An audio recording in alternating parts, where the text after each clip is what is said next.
Hello दोस्तों, कैसे आप सब लोग। और पेंडुलम वीडियो पे आपका स्वागत है। फटाफट से सेशन को ज्वाइन कर लीजिए और अपने दोस्तों से भी कहिए कि इस सेशन को ज्वाइन करें फटाफट से।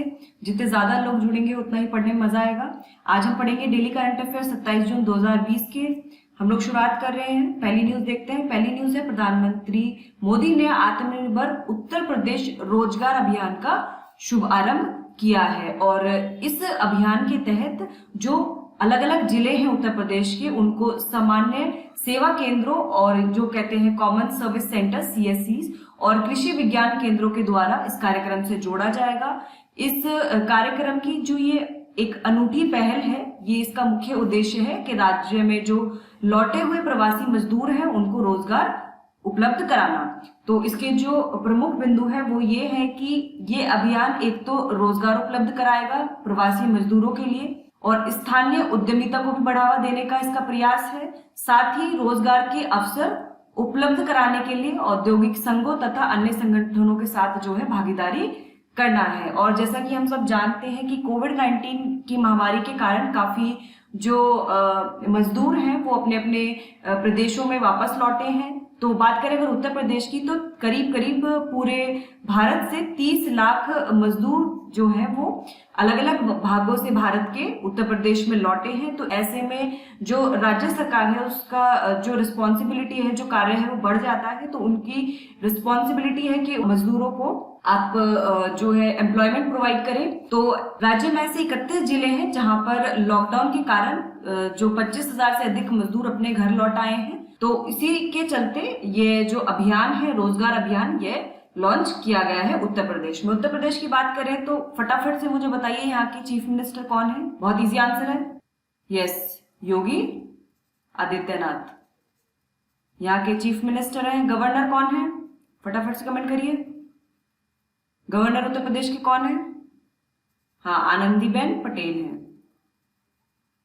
आनंदीबेन पटेल गवर्नर है उत्तर प्रदेश की। और कैपिटल क्या है?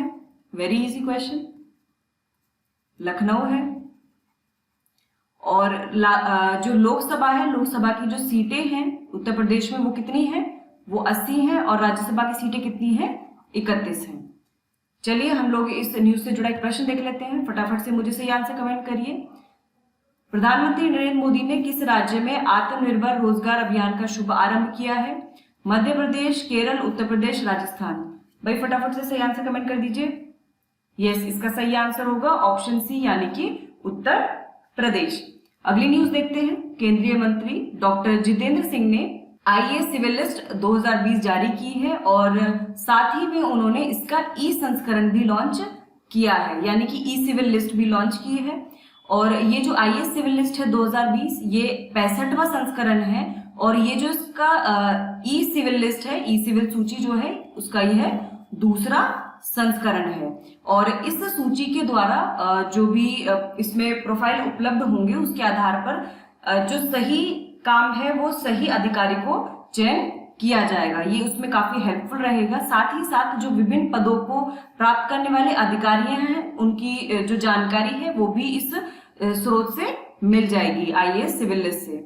इसके साथ ही राष्ट्रीय भर्ती एजेंसी की स्थापना का भी प्रस्ताव रखा गया था, यानी कि नेशनल रिक्रूटमेंट एजेंसी की बात की गई, जिसमें जो भी नॉन गेजेटेड पोस्ट है उस पे भर्ती की प्रक्रिया को कारगर बनाना है इसका उद्देश्य, जो भी अधीनस्थ रैंक है या फिर नॉन गेजेटेड पोस्ट है उसके लिए। तो इसके द्वारा क्या होगा कि जिलों में परीक्षा केंद्रों के साथ साथ अराजपत्रित पदों पर भर्ती के लिए कंप्यूटर आधारित ऑनलाइन पात्रता परीक्षा आयोजित की जाएगी। इससे कर्मचारी चयन आयोग यानी कि स्टाफ सिलेक्शन कमीशन और बैंकिंग कार्मिक चयन संस्थान यानी कि IBPS का जो कार्यभार बोझ है वो कम होगा, क्योंकि अभी जो SSC है और IBPS है ये कंडक्ट करते हैं एग्जाम को। पूरा जो रिक्रूटमेंट का प्रोसेस होता है ये आयोग जो है करता है। तो इनका जो कार्यभार है वो कम हो जाएगा नेशनल रिक्रूटमेंट एजेंसी के द्वारा।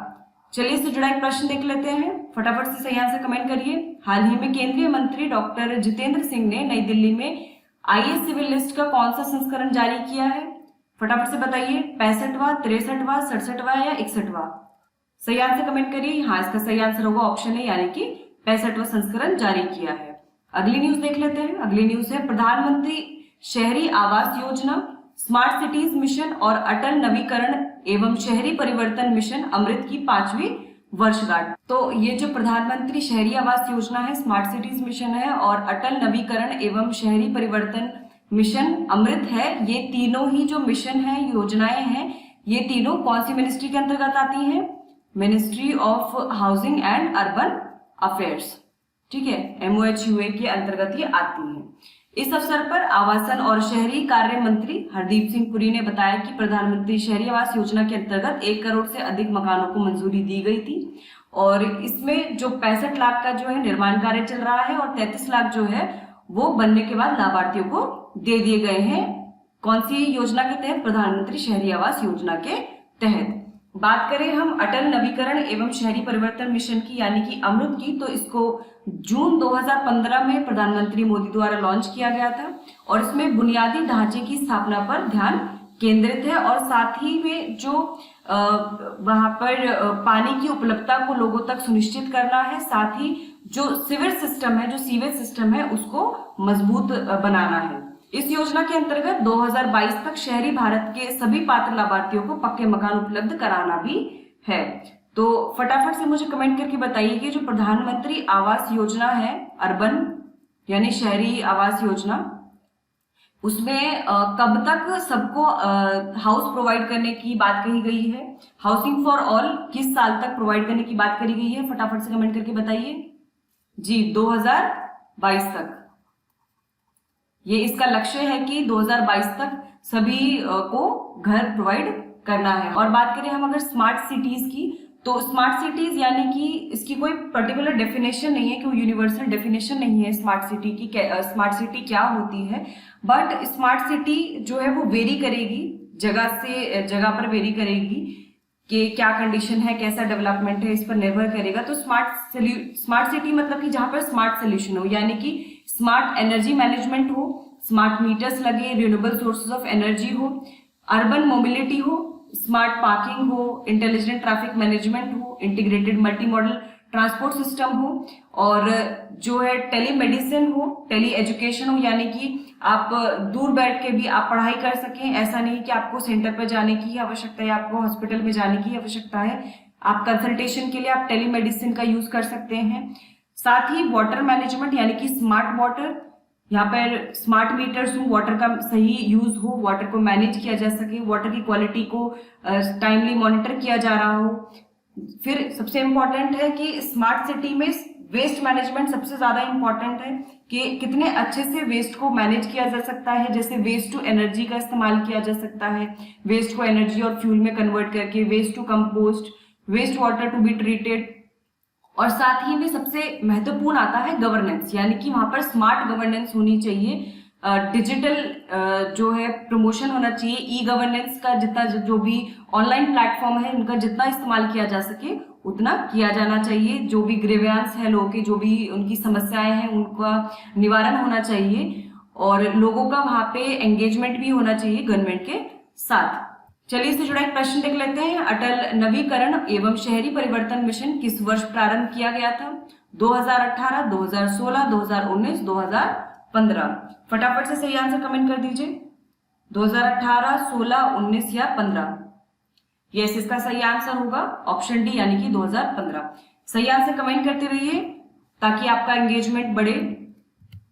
नेक्स्ट है न्यूज, भारतीय रेड क्रॉस सोसाइटी के ई ब्लड सर्विसेज मोबाइल एप्लीकेशन का शुभारंभ किया गया है और इसको डॉक्टर हर्षवर्धन ने लॉन्च किया, इसका शुभारंभ किया। और ये जो मोबाइल ऐप है इसको centre for development of advance computing CDAC की ई रक्त कोश टीम ने बनाया है। ठीक है, तो इसमें प्रश्न पूछा जा सकता है कि इस ऐप को किसने डेवलप किया है? तो ये centre for development of advanced computing के द्वारा जो है डेवलप किया गया है। और ये जो CDAC है इसको 2015 में डिजिटल इंडिया योजना के अंतर्गत लॉन्च किया गया था प्रधानमंत्री मोदी द्वारा। इस रक्तदान ऐप की बात करें तो डिजिटल इंडिया योजना के रक्त से संबंधित सेवाओं तक लोगों की पहुंच को सुनिश्चित करेगा और बढ़ाएगा लोगों की पहुंच को। और साथ ही में इस ऐप के द्वारा आप एक बार में ब्लड बैंक से 4 यूनिट रक्त की मांग कर सकते हैं। तो ये एक इम्पॉर्टेंट है कि एक बार में आप कितना जो है इसमें रक्त की मांग कर सकते हैं तो आप 4 यूनिट रक्त की मांग इसके अंतर्गत कर सकते हैं। बात करें हम इंडियन रेड क्रॉस सोसाइटी की, तो भारत में मानव जीवन और स्वास्थ्य की रक्षा के लिए ये एक स्वैच्छिक मानवीय संगठन है और जो इंटरनेशनल रेड क्रॉस और रेड क्रिसेंट मूवमेंट है उसका ये एक अहम हिस्सा है। ये 1920 में स्थापित किया गया था। इसका मुख्यालय नई दिल्ली में है और जो हमारे स्वास्थ्य मंत्री हैं डॉक्टर हर्षवर्धन, वो रेड क्रॉस सोसाइटी के अध्यक्ष भी हैं। तो चलिए इससे जुड़ा एक प्रश्न देख लेते हैं। इंडियन रेड क्रॉस सोसाइटी का मुख्यालय कहाँ स्थित है? फटाफट से कमेंट कर दीजिए। नई दिल्ली, कोलकाता, मुंबई या चेन्नई? हाँ, इसका सही आंसर होगा ऑप्शन ए, यानी कि नई दिल्ली में इसका मुख्यालय स्थित है। अगली न्यूज देखते हैं। 26 जून नशीली दवाओं के दुरुपयोग और अवैध तस्करी के खिलाफ अंतर्राष्ट्रीय दिवस के रूप में मनाया जाता है और नशीली दवाओं के दुरुपयोग से मुक्त अंतर्राष्ट्रीय समाज को प्राप्त करने के लिए और जो कार्यवाही और सहयोग है उसको मजबूत करने के लिए यह दिन मनाया जाता है। संयुक्त राष्ट्र महासभा ने 7 दिसंबर 1987 को अवैध व्यापार के जो नशीली दवाओं के दुरुपयोग और अवैध व्यापार के खिलाफ 26 जून को अंतर्राष्ट्रीय दिवस के रूप में मनाने का संकल्प लिया था, एक रेजोल्यूशन पास किया था और 2020 में इस दिन का उद्देश्य है कि जो विश्व दवा समस्याएं हैं, वर्ल्ड ड्रग प्रॉब्लम है, उनकी समझ में सुधार करना, उनको बेहतर समझना और इस बेहतर ज्ञान के थ्रू जो भी स्वास्थ्य शासन और समाज पर इसका प्रभाव है उससे निपटने में जो अंतर्राष्ट्रीय सहयोग है उसको बढ़ावा देना है। साथ ही जो अभी हाल ही में विश्व ड्रग रिपोर्ट जारी की गई है, वर्ल्ड ड्रग रिपोर्ट या विश्व ड्रग रिपोर्ट 2020, उसके अनुसार 2018 में दुनिया भर में लगभग 269 मिलियन लोगों ने ड्रग का इस्तेमाल किया, जो कि 2009 की तुलना में 30% अधिक है। तो इस तरह के डेटा अगर कहीं मिलता है तो आप उसको अच्छे से जरूर पढ़िए क्योंकि वहां से प्रश्न बनने की उम्मीद है। थीम इस वर्ष की है बेहतर देखभाल के लिए बेहतर ज्ञान। चलिए इससे जुड़ा एक प्रश्न देख लेते हैं। नशीली दवाओं के दुरुपयोग और अवैध तस्करी के खिलाफ अंतर्राष्ट्रीय दिवस हर साल किस दिन मनाया जाता है? 20 जून, 26 जून, 22 जुलाई या 30 जून? फटाफट से सही आंसर कमेंट करिए। कब मनाया जाता है? हाँ, ऑप्शन 20 का करेक्ट आंसर होगा, यानी 26 जून। और 20 जून को क्या मनाया जाता है? World refugee day. हर वर्ष 20 जून को वर्ल्ड रिफ्यूजी डे मनाया जाता है। अगली न्यूज है, राष्ट्रीय टीबी उन्मूलन कार्यक्रम 2019 के तहत सर्वश्रेष्ठ प्रदर्शन करने वाले राज्यों को सम्मानित किया गया। और जैसा कि हमने कल डिस्कस किया था कि डॉक्टर हर्षवर्धन ने वार्षिक टीबी रिपोर्ट 2020 जारी की, तो उसी कार्यक्रम के दौरान जो भी राज्य हैं जिन्होंने सर्वश्रेष्ठ प्रदर्शन किया है राष्ट्रीय टीबी उन्मूलन कार्यक्रम 2019 के तहत, उनको सम्मानित किया गया। और 50 लाख से अधिक आबादी वाले जो बड़े राज्य हैं उनकी श्रेणी में गुजरात, आंध्र प्रदेश और हिमाचल प्रदेश को सर्वश्रेष्ठ जो प्रदर्शन के लिए सम्मानित किया गया। तो इसमें 3 कैटेगरी हैं, एक बड़े राज्य हैं, एक छोटे राज्य हैं और एक यूनियन टेरिटरी यानी कि केंद्र शासित प्रदेश है। बड़े राज्य उनको माना गया है जिसमें 50 लाख से अधिक आबादी है, छोटे राज्य जिनमें 50 लाख से कम आबादी है। तो 50 लाख से अधिक आबादी वाले क्षेत्र में गुजरात, आंध्र प्रदेश और हिमाचल प्रदेश को सम्मानित किया गया है। 50 लाख से कम आबादी वाले छोटे राज्यों में नागालैंड और त्रिपुरा को सम्मानित किया गया है। और केंद्र शासित प्रदेशों की श्रेणी में दादर और नागर हवेली और दमन और दीव को सम्मानित किया गया है। चलिए इससे जुड़ा एक प्रश्न देख लेते हैं। राष्ट्रीय टीबी उन्मूलन कार्यक्रम 2019 के तहत सर्वश्रेष्ठ प्रदर्शन करने वाले बड़े राज्यों में इनमें से कौन सा राज्य सम्मानित किया गया है? गुजरात, कर्नाटक, बिहार या असम? फटाफट से सही आंसर कमेंट करिए। कौन से राज्य को सम्मानित किया गया है? यस, इसका सही आंसर होगा ऑप्शन ए, यानी कि गुजरात। अगली न्यूज देखते हैं। केरल स्थित सांची ने कोरोना किट लॉन्च किया है और इस किट में देखिए आप जैसे यहाँ पे देख सकते हैं 2 मास्क हैं, 1 जोड़ी दस्ताने हैं, कान रक्षक है और मास्क आकार समायोजक है, एक रंगीन स्ट्रिंग थैली है, कोरोना कुंजी आकार की संरचना जो स्पर्श सतहों से बचने के लिए एक महत्वपूर्ण है, यानी कि एक की है जिससे आप जैसे कोई भी लिफ्ट का बटन दबाते हैं या फिर कहीं भी आप जा रहे हैं, आपको कोई भी चीज टच करने की जरूरत नहीं है, आप इस की के जरिए आप उसको टच कर सकते हैं। और एक कपड़े का तौलिया भी एक साथ पैक किया गया है। कोविड-19 के प्रकोप ने कई व्यापारिक उद्यमों को अपने पोर्टफोलियो में विविधता लाने के लिए अवसर प्रदान किया है हम जैसे देख सकते हैं कोविड-19 के चलते जो आत्मनिर्भर भारत बनने की जो संकल्प है हमारा, उसको पूर्ण करने के लिए काफी अपॉर्चुनिटी है। तो इस अपॉर्चुनिटी का जो भी फायदा उठा सकते हैं उनको उठाना चाहिए। ऐसे में त्रिवेंद्रपुरम स्थित सांची, जो पर्यावरण के अनुकूल जूट और कपड़े के थैले बनाने के लिए जाना जाता है, उसकी ये पहल सराहनीय है। और शहर के बाहरी इलाकों में वेंजारागुडू में और इसके आसपास रहने वाली महिलाओं के द्वारा मुख्य रूप से मास्क और दस्ताने जैसे उत्पाद सिले जाते हैं, तो इससे उनको भी रोजगार की प्राप्ति हुई है। तो इस तरह की जो भी पहल होती है तो उससे फायदा ये होता है कि ना सिर्फ वो एंटरप्रेन्योर प्रमोट होता है, साथ ही में जो उसके आसपास जो लोग होते हैं उस जगह के, उनको भी रोजगार मिलता है और उनका सशक्तिकरण होता है। चलिए इससे जुड़ा हम एक प्रश्न देख लेते हैं। हाल ही में किस राज्य में स्थित सांची उपक्रम ने कोरोना किट लॉन्च किया है? उत्तराखंड, हिमाचल प्रदेश, तमिलनाडु और केरल। तो फटाफट से सही आंसर कमेंट कर दीजिए। इसका सही आंसर क्या होगा? यस, इसका सही आंसर होगा ऑप्शन डी, यानी कि केरल। अगली न्यूज देखते हैं। देश में पंचायतों को 2026 तक 10 लाख करोड़ रुपए दिए जाएंगे और 15वें वित्त आयोग के साथ एक बैठक में यह निर्णय लिया गया। मंत्रालय ने 14वें वित्त आयोग के तहत आवंटित 2 लाख करोड़ की तुलना में 2020-21 से 2025-26 अवधि के लिए 10 लाख करोड़ रुपए आवंटित करने का निर्णय लिया है। तो 13वें जो वित्त आयोग था उससे कंपैरिजन में 14वें वित्त आयोग में उसको जो आवंटन था पंचायतों को, उसको 3 गुना किया गया था और अब 14 से लेके 15 तक इसको 5 गुना कर दिया गया है। और इस आवंटन का जो उपयोग किया जाएगा ये मुख्य रूप से कुछ निर्माण कार्यों के लिए इस्तेमाल किया जाएगा, जैसे कि सड़क निर्माण और रखरखाव के लिए, पीने के पानी की आपूर्ति के लिए, पंचायतों की प्रमुख योजनाओं को पूर्ण करने के लिए। तो मेजर ये 3 चीजों के लिए इस्तेमाल किया जाएगा इस आवंटन को। और जैसा कि हम सब जानते हैं कि 11वीं अनुसूची जो है वो पंचायत से संबंधित है। फटाफट से कमेंट करके बताइए कि जो 12वीं अनुसूची है, जो 12वीं अनुसूची है संविधान की, वह किससे संबंधित है? फटाफट से कमेंट करके बताइए। यस, वो म्युनिसिपैलिटी से संबंधित है।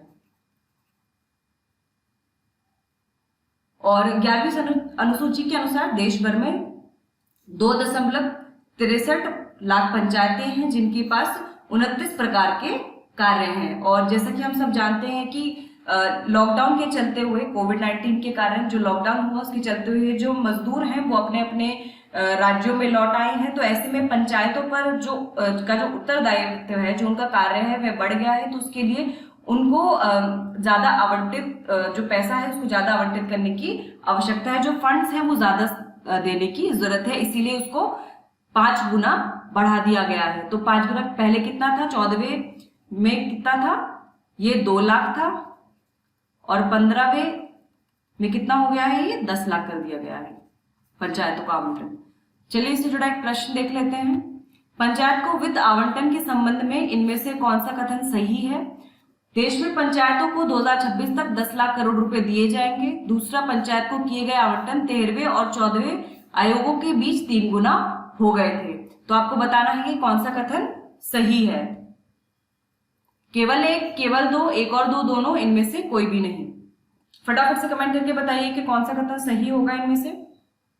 केवल 1, केवल 2, 1 और 2 दोनों, इनमें से कोई भी नहीं। हाँ, तो इसका सही आंसर होगा ऑप्शन सी, यानी कि 1 और 2 दोनों ही कथन सही है कि देश में पंचायतों को 10 लाख करोड़ रुपए दिए जाएंगे और ये जो आवंटन 13वें और 14वें आयोग के बीच जो था ये 3 गुना हो गया था और 14वां से अब 15वां के बीच में ये 5 गुना हो गया है। अगली न्यूज है, इस्लामाबाद के पहले हिंदू मंदिर की नींव रखी गई है और ये जो मंदिर है ये 20,000 वर्ग फुट के प्लॉट पर बनाया जा रहा है। ये जो मंदिर है इसका नाम श्री कृष्ण मंदिर रखा गया है और मंदिर परिसर में एक शमशान स्थल होगा। इसके अलावा अन्य धार्मिक संस्कारों के लिए अलग अलग संरचनाओं के लिए भी जगह रखी जाएगी। इस्लामाबाद और उसके आसपास के क्षेत्रों में 1947 से पहले की कई मंदिर संरचनाएं हैं, जिनमें सैदपुर गांव और रावल झील के पास कोरांग नदी के ऊपर पहाड़ी क्षेत्र शामिल है। हालांकि इन्हें छोड़ दिया गया है और अब उपयोग नहीं किया जाता। चलिए इससे जुड़ा एक प्रश्न देख लेते हैं। हाल ही में किस देश की राजधानी में पहले हिंदू मंदिर की नींव रखी गई है? कुवैत, बहरीन, पाकिस्तान या बांग्लादेश? फटाफट से कमेंट करके बताइए सही आंसर क्या होगा। इजी है। यस, इसका सही आंसर होगा ऑप्शन सी, यानी कि पाकिस्तान। अगली न्यूज देखते हैं। विश्व का सबसे तेज सुपर कंप्यूटर फुगाकू जापान द्वारा विकसित किया गया है और अप्रैल 2021 में इसको लॉन्च किया जाएगा। ये जो कंप्यूटर है ये रिकेन और फुजित्सु लिमिटेड के द्वारा संयुक्त रूप से बनाया गया है और हाल ही में जो टॉप 500 की जो सूची है उसमें एक सुपर कंप्यूटर बेंचमार्किंग के रूप में इसने शीर्ष स्थान प्राप्त किया है। और पहले नंबर पे टॉप 500 की सूची में पहले नंबर पे जापान का फुगाकू है सुपर कंप्यूटर और उसके बाद दूसरे नंबर पर है चीन के सुपर कंप्यूटर सनवे त्याहू लाइट। तो सनवे त्याहू लाइट जो है वो दूसरे स्थान पर है और इसमें भारत के 2 सुपर कंप्यूटर शामिल हैं जिसमें एक है प्रत्युष जिसको 67th रैंक प्राप्त हुई है और एक है मिहिर जिसको 120वीं रैंक प्राप्त हुई है। तो प्रत्युष और मिहिर जो है वो भारत के 2 सुपर कंप्यूटर्स हैं। तो ये एक इम्पॉर्टेंट है जो पॉइंट, क्योंकि हो सकता है यहाँ से आपसे क्वेश्चन पूछ लिया जाए कि जो प्रत्युष और मतलब मिहिर है या फिर ऐसे पूछ लिया जाए कि कौन से इनमें से कौन सा सुपर कंप्यूटर भारत का है, सबसे फास्टेस्ट कौन सा है। तो इसमें प्रत्युष भारत का सबसे फास्टेस्ट सुपर कंप्यूटर है। अब आप मुझे कमेंट करके बताइए कि ये जो प्रत्युष है ये कहाँ पर इंस्टॉल्ड है, किस जगह पर ये इंस्टॉल्ड है प्रत्युष कंप्यूटर, फटाफट से कमेंट करके बताइए। जी ये पुणे में इंस्टॉल्ड है। पुणे में भी कहाँ पर, इंडियन इंस्टीट्यूट ऑफ मेट्रोलॉजी जो पुणे में है वहां पर ये प्रत्युष जो है वो इंस्टॉल्ड है सुपर कंप्यूटर। बात करें फुगाकू की तो इसने एआई अनुप्रयोगों का उपयोग करके पूर्ण किए गए कार्यों के लिए अपनी प्रदर्शन क्षमताओं के आधार रैंकिंग के लिए भी सुपर कंप्यूटर की सूची में शीर्ष स्थान हासिल किया है और एक सुपर कंप्यूटर के रूप में इसके उपयोग के अलावा इसके कोविड-19 जैसे कठिन सामाजिक चुनौतियों पर प्रमुख प्रगति के योगदान देने की भी उम्मीद है। और जो टॉप 5 में अगर बात करूं कि टॉप 5 सुपर कंप्यूटर कौन कौन से हैं, तो इसमें पहले नंबर पे तो जापान है, उसके बाद दूसरे नंबर पे चाइना का है, तीसरे नंबर पे इसमें यूएस का है और चौथे नंबर पे भी यूएस का एक सुपर कंप्यूटर है और वहीं 5वें नंबर पे एक चाइना का सुपर कंप्यूटर है। तो टॉप 5 में 2 चाइना के सुपर कंप्यूटर, 2 यूएस के सुपर कंप्यूटर और जापान का सुपर कंप्यूटर टॉप पे है जिसका नाम फुगाकू है। तो चलिए अब इससे जुड़ा हम लोग एक प्रश्न देख लेते हैं। हाल ही में किस देश ने विश्व का सबसे तेज सुपर कंप्यूटर फुगाकू विकसित किया है? जापान, चीन, अमेरिका और फ्रांस। फटाफट से कमेंट करके बताइए सही आंसर। सुपर कंप्यूटर फुगाकू किस देश ने विकसित किया है? जापान, चीन, अमेरिका, फ्रांस। यस, इसका सही आंसर होगा ऑप्शन है यानी कि जापान। तो दोस्तों हमने यहाँ पे डेली करंट अफेयर्स कवर कर लिए हैं और साथ ही उससे जुड़े प्रश्न भी देख लिए और जो भी इंपॉर्टेंट एक्स्ट्रा इन्फॉर्मेशन थी वो भी हमने देख ली। इसी तरह से आप हमारे साथ जुड़े रहिए, हमारे चैनल पेंडुलम वीडियो को सब्सक्राइब करिए, बेल आइकन को दबाना ना भूलिए नोटिफिकेशन के लिए। नीचे डिस्क्रिप्शन में जो लिंक है वहां पे जाकर आप डिटेल में करंट अफेयर्स पढ़ सकते हैं, पीडीएफ भी डाउनलोड कर सकते हैं। साथ ही आप हमारे जो टेलीग्राम चैनल है उसको ज्वाइन करिए, वहां पे आपको स्टडी मटेरियल मिलेगा आपके एग्जाम्स के लिए और यूं ही अच्छे से तैयारी करते रहिए। All the best, thank you so much.